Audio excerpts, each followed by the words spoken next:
Sam's story begins in a most unusual place, not in the traditional study of religion, but in the fields of permaculture.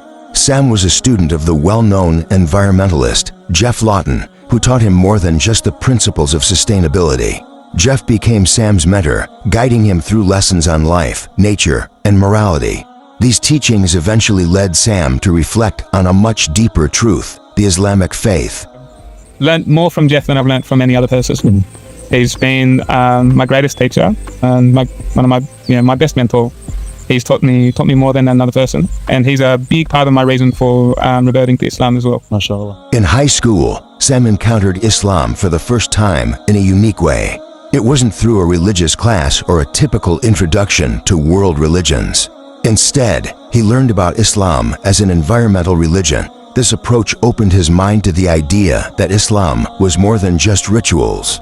It was a holistic way of life that promotes stewardship of the earth, something that resonated deeply with Sam's love for nature. So actually in high school I studied Islam. We studied Islam through the lens of it being an environmental religion. So I went to a hippie school, a bit of an alternative for the out there school. I'm sensing a lot of hippie vibes on the channel, I'm not going to lie. I do sense it here and there. Yeah. And so I got taught by this lovely Buddhist lady about Islam. And so we did this part of it about how it related to the environment. And so for me, being environmentally inclined, when I started to learn about how environmental Islam was, it was very clear. It gave me a clarity of understanding morality that I couldn't get from another faith. But it was a life-changing trip to Palestine that truly solidified Sam's journey toward Islam. While traveling through Hebron, he witnessed firsthand the harsh realities of the occupation.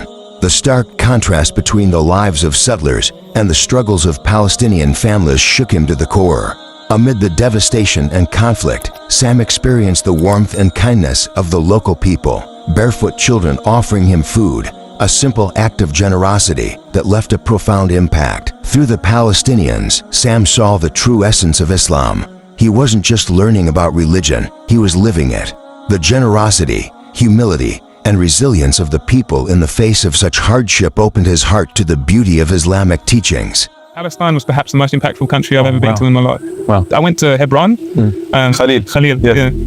Man, that place shocked me to my core. Wow. I got to a vantage point. I could see over the wall. I could see the rubble of old Arab houses, town blocks that had been destroyed, and I could see like a city, 150,000 people, just next to like 500 settlers that were surrounded by militaries, 18-year-olds wielding machinery they should not be wielding. Oh, wow. And then I walk out onto the street, and these little 5-year-olds run up to me with no shoes on, offer me food straight away.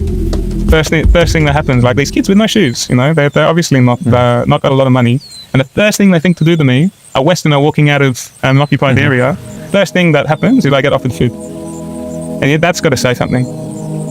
Yeah. So I think the kindness of the Palestinians, more than any other people I met, showed me truly what Islam was. He realized that Islam was more than a belief system. It was a complete way of life that aligned perfectly with his own values and principles. Sam's connection to Islam grew stronger as he immersed himself deeper into its teachings. He came to see Islam as a holistic faith that not only cares for the soul, but also for the environment. Islam, he realized, is built for those who work with the land, for those who steward creation with their hands, just as the Prophet Muhammad, peace be upon him, did. The more and more I was here, the more and more I saw Islam as something holistic and complete, and to the point where even the time you woke up, it was the healthiest time. And the time you went to bed, it was the healthiest time. And then I went through Ramadan being only eating raw food. And I started to see a side of Islam that Islam is built for the person who stewards the land. Islam is built for the person who works with their hands.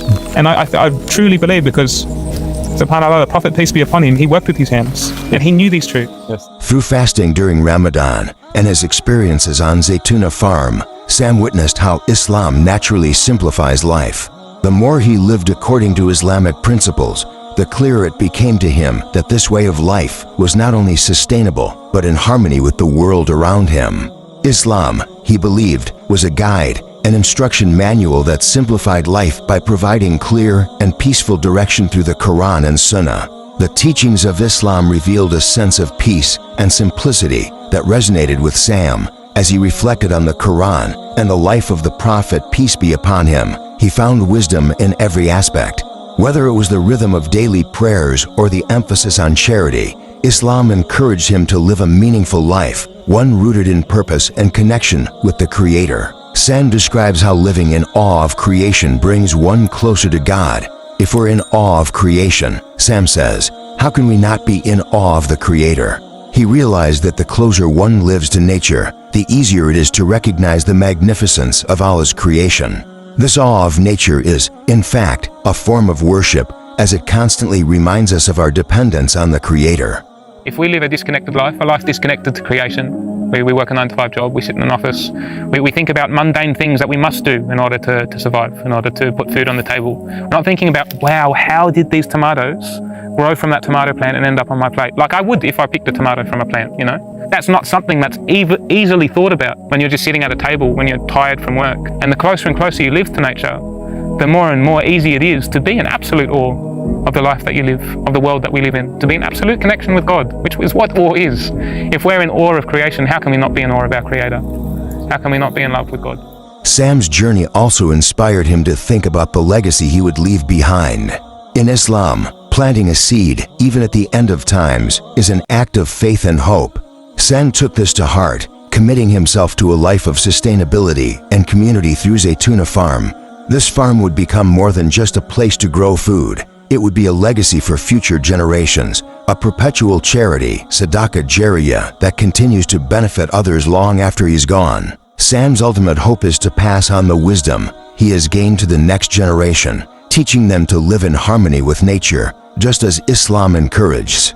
His life's work is a reflection of the Islamic principle that life, when lived with purpose and simplicity, can lead to both spiritual and environmental well-being. Sam Parker Davies' story reminds us that faith can come from the most unexpected places.